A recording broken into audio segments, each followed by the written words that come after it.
tegemist siis meie järjekordse huvitava tööga.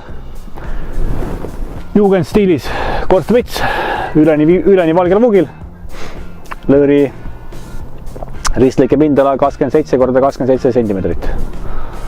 Pikkus selle katuse kalde ja katuse harja osas täielikult proportsioonis, tehtud põhimõtteliselt sama stiilis, nagu tehti 100 aastat tagasi.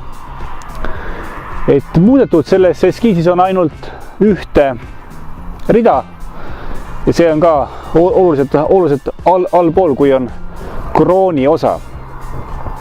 Kogu see korsten on teostatud meie poolt alates nullist kuni lõpuni välja, koos kõigega siis.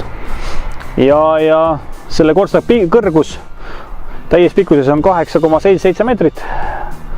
Kivide arvu poolest läks siia 805 kivi.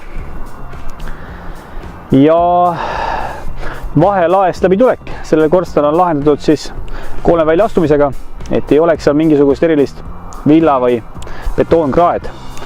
Et kõik on viimistletud vastavalt normidele ja normidele, mille sätestavad siis vastavad tuleohutusnõuded. Et seda kõike on jälgitud ja samas on vaadatud ka, et see tulemus jääks võimalikult ilus, korrektne ja piisavalt rahuldav.